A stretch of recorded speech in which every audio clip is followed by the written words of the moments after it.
Content de vous retrouver, chers téléspectateurs de notre émission Réflexion.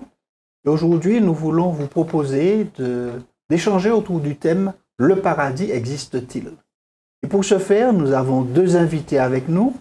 Nous avons le pasteur Jean-Hugues Vallier, qui est pasteur à la Fédération des Églises Adventistes de la Martinique. Et nous avons le pasteur Lucéa Hilary, qui est aussi pasteur à la Fédération de la Martinique. Ce seront nos deux invités qui vont nous aider à débattre de ce thème « Le paradis existe-t-il » Dans l'Évangile selon Luc, au chapitre 23e, Luc rapporte la crucifixion de Jésus. Et à la fin de ce moment, il rapporte une conversation entre Jésus et l'un des deux malfaiteurs crucifiés avec lui. Et l'un des deux disait à Jésus « Souviens-toi de moi quand tu entreras dans ton royaume. » Ce à quoi Jésus va répondre « Amen, c'est-à-dire en vérité, je te le dis, aujourd'hui, tu seras avec moi. » Il dit dans le paradis, c'est dans Luc 23, versets 42 à 43. L'apôtre Paul dit lui aussi qu'il a été enlevé au paradis. Dans 2 Corinthiens 12, verset 4, il dit qu'il a entendu des paroles ineffables qu'il n'est pas permis à un homme d'énoncer quand il a été enlevé au paradis. Et puis un troisième texte qui parle de paradis, qui se trouve dans l'Apocalypse de Jean, s'agissant de la promesse faite à l'église d'Éphèse, dans les lettres aux 7 églises. Eh bien, la promesse faite à l'église d'Éphèse dit qu'au vainqueur, Jésus donnera à manger de l'arbre de la vie qui est dans le paradis de Dieu. Apocalypse 2, verset 7. Alors, dans ces trois passages, il me semble que ce sont les trois dans la Bible où on trouve ce mot utilisé, le mot qui parle de paradis, qui est le mot paradeisos. C'est un mot perse, d'origine perse, qui désigne un parc avec de l'eau, des jardins de délices, dit-on, situés au 3e ciel. Alors, quand on lit cela, il y a une question qui me vient à l'esprit. Est-ce une réalité ou bien est-ce une fiction, le paradis dont il est parlé? Donc, c'est vrai qu'ici-bas, on est habitué, surtout avant Covid, mais ça revient maintenant que Covid semble diminuer. On est habitué avec des publicités qui nous invitent à préparer nos vacances pour aller au paradis. D'accord? Mais en réalité, ce que je vois, c'est le paradis, est-ce qu'on peut vraiment appeler ça paradis? C'est vrai qu'il y a des choses qui nous enchantent. Quand on y va, on voit que les belles plages, la mer qui est limpide, etc.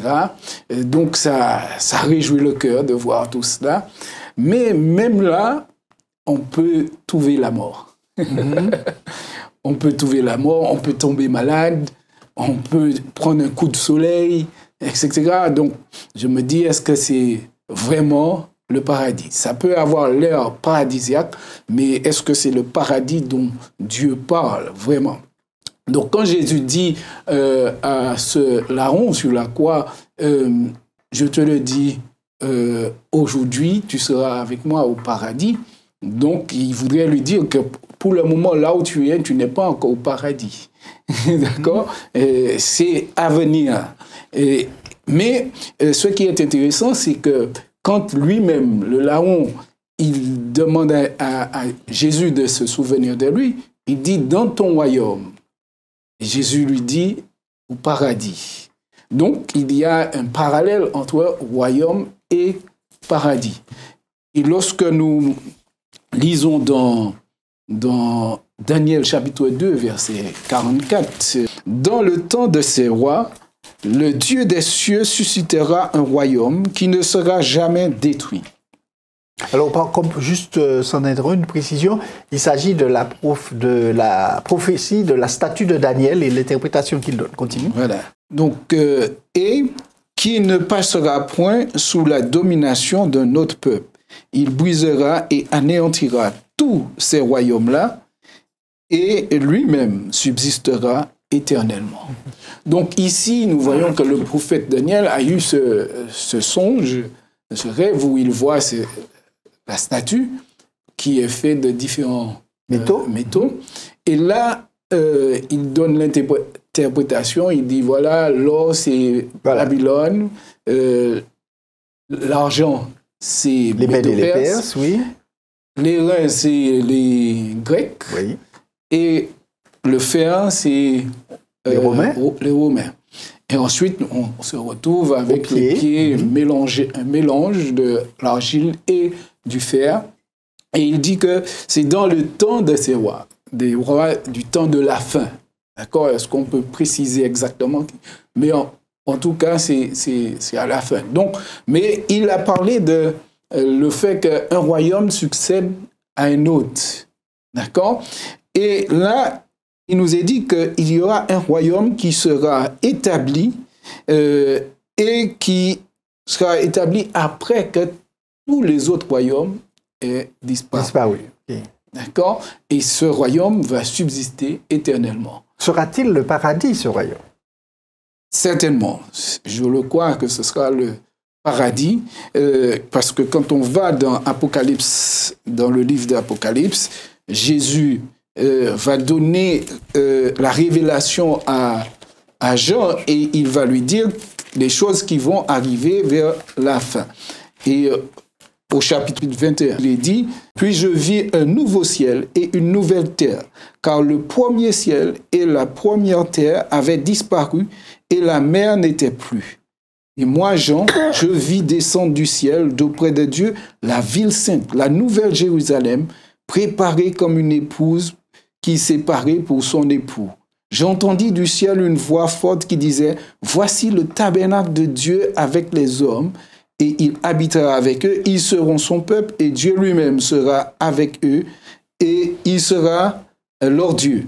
Il essuiera toute larme de leurs yeux, et la mort ne sera plus, et il n'y aura plus ni deuil, ni cri, ni douleur, car les premières choses ont disparu. » Donc, selon la Bible, la notion de paradis, c'est un lieu où il n'y aura plus de souffrance, il n'y aura plus de cris, il n'y aura plus de deuil, etc.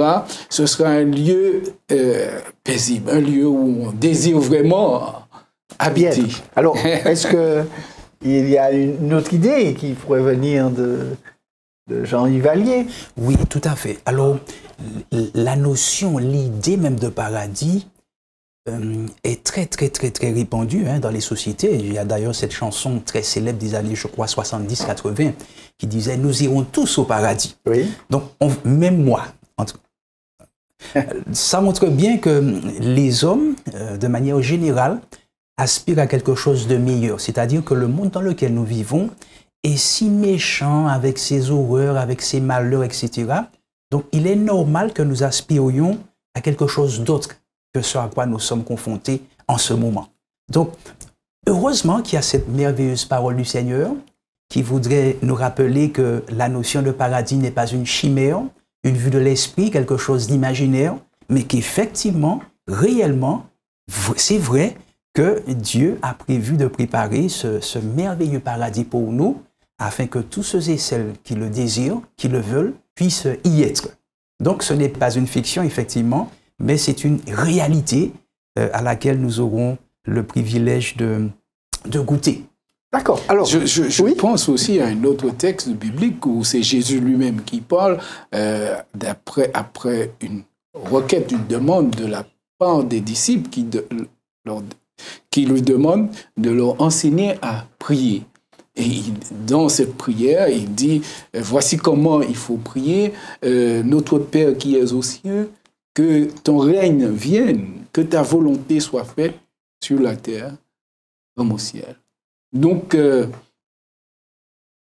Jésus nous parle du fait que à la fin des temps, il y aura le règne de Dieu. Et nous devons attendre, nous devons même prier pour cela. Nous devons attendre, nous devons même prier pour cela. Alors, tant que c'est une réalité. Alors, une question. Tout à l'heure, quand vous parliez d'Apocalypse 21, on a l'impression qu'on entrait déjà dans une description du paradis. Alors, ma question est la suivante. Est-ce qu'on peut faire une description du paradis en matière de relations humaines et en matière de santé? Parce que le texte d'Apocalypse 21 disait qu'il n'y aurait plus de mal, plus de maladies, etc. Est-ce qu'on peut avoir des éléments qui donnent des choses plus tangibles en matière des relations humaines, comment elles seront dans le paradis, en matière de santé? Est-ce que les gens seront... Est-ce qu'il y aura encore d'autres maladies? Est-ce que ce sera terminé, d'après ce que l'on disait dans Apocalypse 21? Comment les hommes entre eux vivront-ils en matière de vie? Que sera-t-il de ce paradis s'il existe réellement? Est-ce que la Bible donne des éléments qui permettent un petit peu de savoir ce que Dieu a prévu? Alors, effectivement, il y a quand même un certain nombre d'éléments que nous pouvons retrouver dans le livre d'Apocalypse, chapitre 21. Bon, là, on parle de la création ou de l'apparition de nouveaux ciels et d'une nouvelle terre, car le premier ciel et la première terre avaient disparu et la mer n'était plus. Alors, lorsqu'on parle aujourd'hui de problèmes climatiques, de dérèglement du climat, etc., avec tout ce que cela comporte comme problème, on est bien content de savoir que tout cela va prendre fin, puisque effectivement, il y aura ce renouvellement de la création, puisque ce ciel auquel nous avons droit va disparaître et la terre sera renouvelée. Donc tous ces dysfonctionnements, tous ces problèmes planétaires, tous ces problèmes de pollution, etc. vont disparaître. Pourquoi? Parce que Dieu va intervenir à un moment précis et ce nouveau paradis n'abritera plus ce genre de problème-là. Donc, sur le plan, on va dire, écologique ou terrestre, physique, il y a déjà ce en matière d'environnement, il y a déjà cette transformation extraordinaire. Alors, il y a un autre texte. En ce qui concerne les relations humaines, oui. Relations humaines, je crois dans Ésaïe 65, on peut aussi voir ici, à partir du verset 17, « Car je vais créer de nouveaux ciels et une nouvelle terre, et on ne se rappellera plus les choses passées. Elles ne viendront plus à l'esprit. Réjouissez-vous plutôt et soyez à toujours dans l'allégresse, à cause de ce que je vais créer. Car je vais créer Jérusalem pour l'allégresse et son peuple pour la joie. » D'accord? Donc, ce paradis, la notion du paradis, lorsque on va entrer dans ce paradis, il n'y aura plus de tristesse. Le cri, l'Apocalypse même nous dit qu'il n'y aura plus ni deuil, ni cri, ni douleur. Donc, les relations humaines seront telles qu'on sera dans la joie. Quand les relations ne vont pas, on n'est pas dans la joie, on est dans la tristesse. Donc, ce qui voudrait dire, même nos relations vont changer avec Dieu comme avec les hommes, mais en bien. D'accord. Alors, et en matière de vie sociale, aujourd'hui, nous vivons des tensions entre les différents groupes sociaux qui existent. En matière de relations sociales, est-ce que dans ce paradis dont il est parlé, les choses vont changer? Qu'est-ce qu'on en sait? Que dit la Bible dessus? Alors, il y a un auteur, pour le paraphraser, il disait « L'enfer, c'est nous-mêmes ou l'autre. » L'enfer, c'est les autres. C'est les autres, voilà. Donc, ce serait dommage d'être dans un paradis dans lequel la méchanceté, les problèmes interrelationnels puissent exister, la jalousie, etc. puissent exister, la haine pour l'autre puisse exister. Donc, on comprend qu'un paradis gardant encore, abritant encore ce genre de dysfonctionnement ne serait pas un vrai paradis. Donc, la parole du Seigneur parle, par exemple, des animaux qui ont l'habitude de s'entre-dévorer, qui vont finalement cohabiter ensemble. Donc, si dans le règne animal, il y a déjà cette cohabitation, on comprend bien qu'entre les hommes, il y aura une paix, une harmonie réelle, il y aura l'amour véritable qui va exister entre les hommes et on sera véritablement dans le paradis. Alors, pour moi, le paradis, ce n'est pas premièrement un lieu. C'est un lieu, certes, mais c'est surtout la transformation du cœur de l'homme qui fait que le paradis commence déjà. Donc, le paradis, je ne le vois pas forcément comme quelque chose de futur. C'est vrai, ce sera futur. Mais il peut déjà commencer dans la mesure où l'homme qui est transformé par la grâce de Jésus a déjà un avant-goût du paradis. Parce qu'il est libéré de tout ce qui fait la souffrance de l'homme. C'est-à-dire la haine qu'il avait au fond de lui, cette haine qui a fait tant de dégâts. Lorsqu'il est transformé, lorsqu'il est éradiqué de son cœur, fait que le paradis commence déjà, avant que cela ne soit un lieu géographique dans lequel nous allons vivre pour l'éternité. D'accord. Et en matière de relations sociales, alors j'ai bien compris effectivement ce que Jean-Guy Vallier dit. Maintenant, en matière de relations sociales, est-ce qu'on a une indication donnée par la Bible, par l'un des auteurs, sur les relations, la vie sociale? Il est dit que quand on continue à lire dans Ésaïe 65, hein, il nous parle qu'ils vont bâtir des maisons et un autre ne va pas y habiter. cette maison, ils vont planter et ils vont pouvoir jouir de ce qui veut dire que la mort ne sera plus, comme il était dit dans l'Apocalypse 21. Oui. D'accord, parce que ici-bas, j'ai connu un homme qui a travaillé très dur pour construire une maison.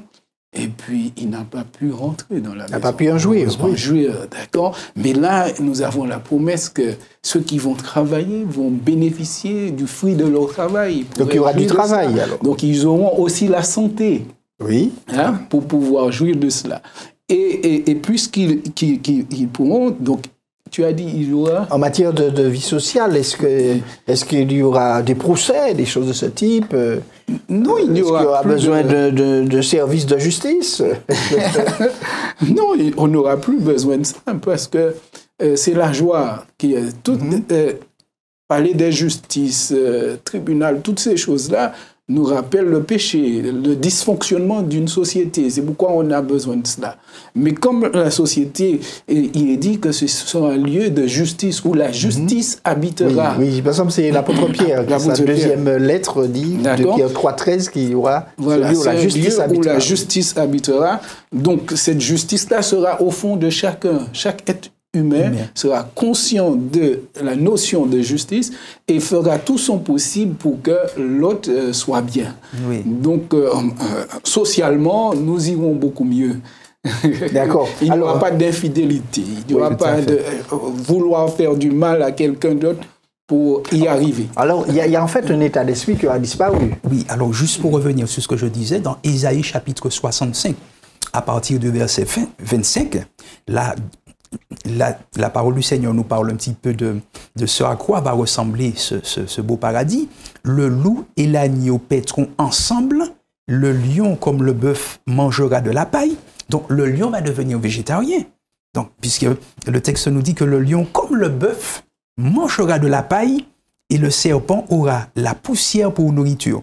Il ne se fera ni tort ni dommage sur toute ma montagne sainte, dit l'Éternel. Donc, il ne se fera ni tort ni dommage.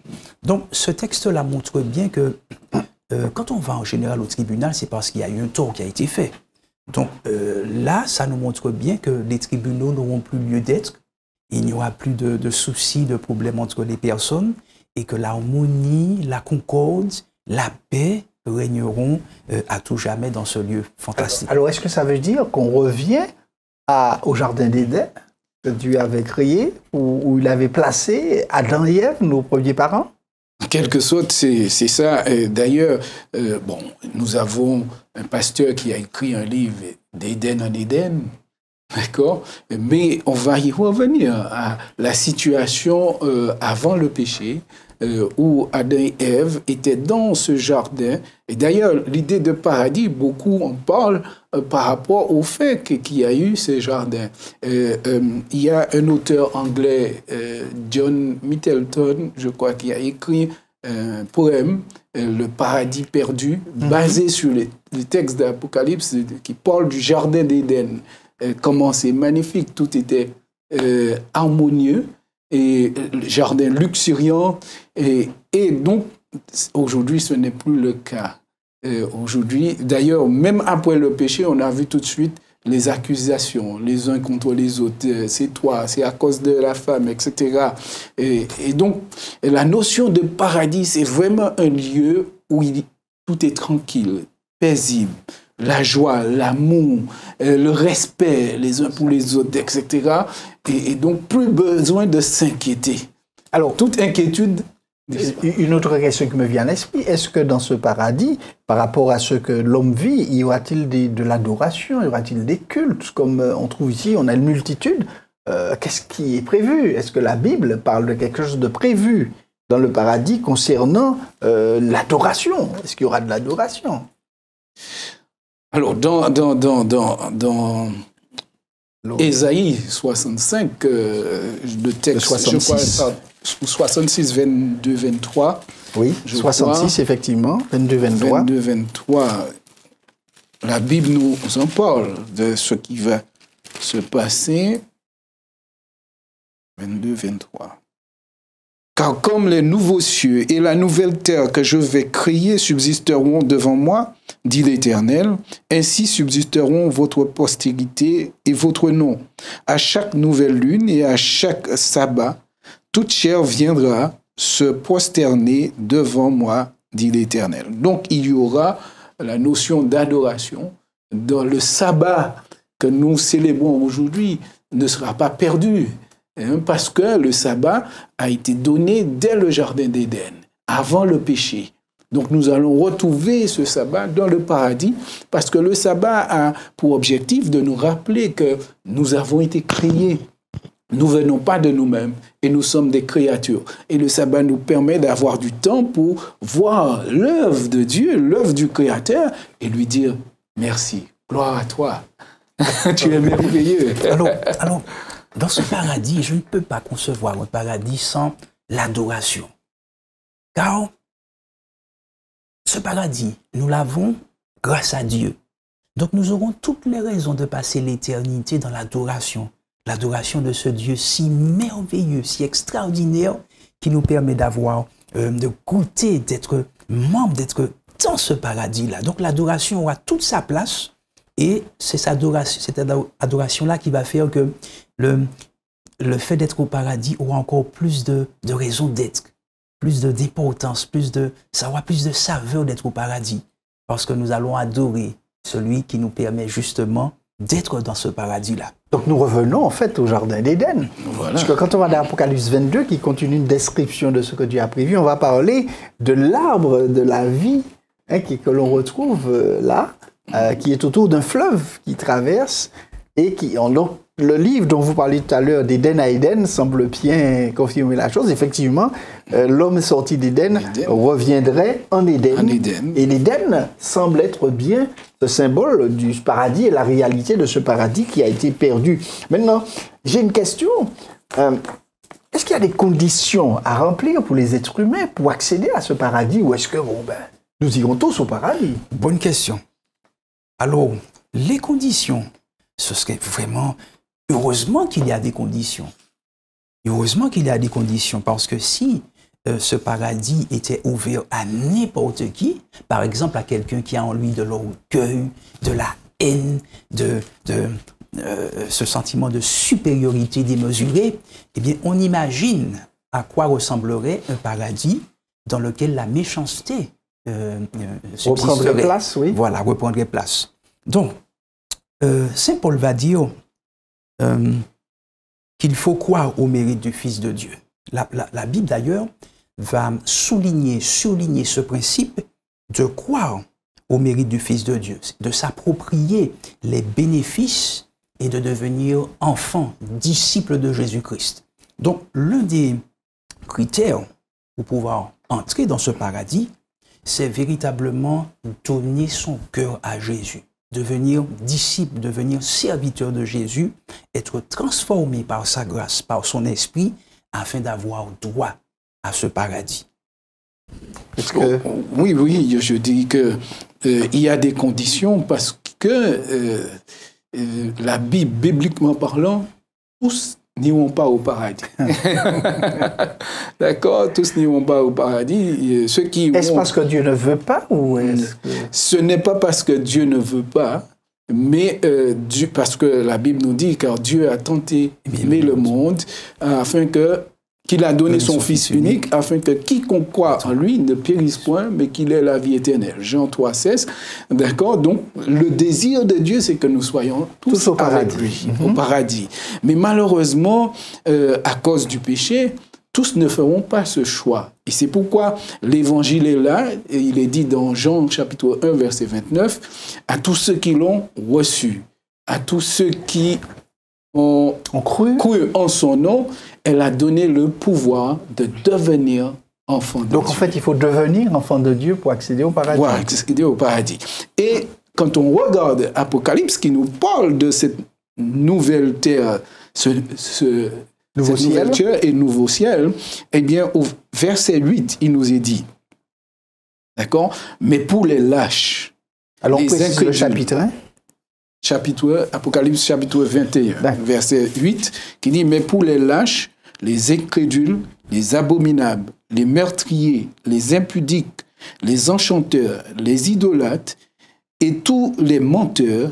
Leur part sera dans les temps ardents de feu et de soufre, ce qui est la seconde mort. Donc, nous ne trouvons pas leur place dans le paradis, mais dans les temps de feu. Alors, nous aurons l'occasion de revenir sur cela dans une autre de nos émissions. D'accord. Alors, maintenant, j'ai une question, puisque nous approchons du terme de notre émission. On a vu un petit peu comment il faut accéder au paradis, les conditions qu'il y a à remplir. C'est que maintenant, il y a une autre question qui se pose. L'homme meurt, et quand on meurt, on sait qu'on revient à la poussière. Et quand on regarde dans, par exemple, le dictionnaire Larousse, quand il parle des définitions du paradis selon les religions chrétiennes et musulmanes, pour les chrétiens, on dit que dans la théologie ancienne, c'est le séjour des justes après la mort. Et dans la théologie moderne, c'est un état de bonheur dont jouissent auprès de Dieu les âmes des justes après la mort. Et pour les musulmans, c'est un séjour de félicité où le croyant sans faute retrouvera les siens. Alors, ma question est, quand ce paradis sera-t-il accessible et sous quel aspect les êtres humains y seront-ils? Si le corps disparaît, sous quel aspect on va y être? Est-ce que... Donc, lorsqu'on lit la Bible dans 1 Corinthiens chapitre 15, voilà. D'accord, l'apôtre Paul fait tout un discours sur la résurrection de Jésus, notre foi. Oui. Si Jésus n'était pas ressuscité, notre foi serait vaine. Et Jésus est ressuscité et il dit que Adam avait un corps animal, mais Jésus, il est ressuscité avec un corps spirituel. Donc, ceux qui vont être ressuscités, ceux qui auront fait alliance avec le deuxième Adam, qui est Jésus, d'accord, comme Jésus lui-même est ressuscité, ceux qui l'acceptent vont ressusciter aussi, mais avec un corps glorifié. Parce que dans ce même chapitre, il nous est dit que en un instant, nous serons transformés, changés. Même ceux qui seront vivants, et qui ne mourront pas, mais qui seront vivants, seront changés parce que l'apôtre nous dit dans ce même chapitre que la chair et le sang n'hériteront pas le royaume. Donc, la chair et le sang, c'est ce que nous avons là en tant que pécheurs, mais nous aurons un corps glorifié. Donc, ce seront bien des corps, des êtres avec un corps, ce ne seront pas des êtres décharnés qui vont là-haut, ce ne sont pas des âmes, des esprits, mais ce seront bien des êtres humains reconstitués par Dieu, refaits par Dieu, qui iront à ce paradis. Alors, et en plus, ils n'iront pas au paradis pas avant la résurrection. Pas avant la résurrection. Donc, quand on meurt, on ne va pas directement au paradis. Donc, on attend cette résurrection dont le signal sera donné par le retour de Jésus-Christ, comme dit la Bible. Exact. Alors, le dernier mot, est-ce que vous pouvez chacun donner un mot de conclusion sur la question de départ? Le paradis existe-t-il? Oui. Alors, je le crois effectivement, puisque la Bible me le dit. Et je préfère le croire aussi parce que je ne conçois pas une existence plus longue sur une terre telle que nous la connaissons. Donc, heureusement que le Seigneur Tout-Puissant, dans son amour, dans sa bonté, a prévu un paradis pour que nous puissions y passer l'éternité. Non seulement l'éternité, mais avec nous, Jésus-Christ de Nazareth, qui va vivre avec nous pour l'éternité. D'accord. Et un mot de conclusion?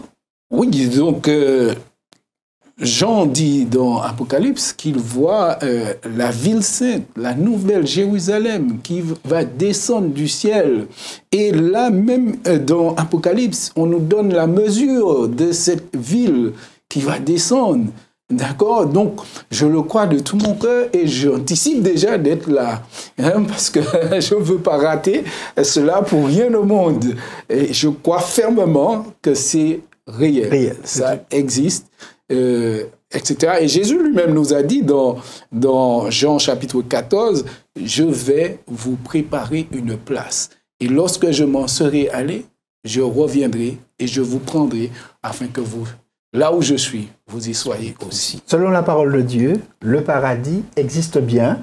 Il a été préparé par Dieu pour nous. La Bible insiste sur des nouveaux cieux, des nouvelles terres, dont Dieu refait tout. Et il remettra aussi ce paradis qui, dès le départ, était ce jardin d'Éden, où l'homme pourra vivre avec tout ce que Dieu aura aménagé pour lui. Le fait, c'est que nous avons tous un choix à faire pour pouvoir accéder à ce paradis. Chacun devra prendre son ticket et rester bien en phase, comme il a été dit, dans une relation forte avec Jésus-Christ, qui sera, lui, le maître d'œuvre de tout cela. Préparons-nous donc chacun pour vivre dans ce paradis que Dieu a préparé pour nous. Et cela commence dès maintenant avec cette transformation qui se fait dans la relation avec Dieu. Bien que Dieu permette à chacun de nos auditeurs d'être prêts pour vivre dans ce paradis-là et de se préparer pour cela. Je vous remercie pour votre participation et les éléments de compréhension que vous avez pu apporter à nos amis téléspectateurs.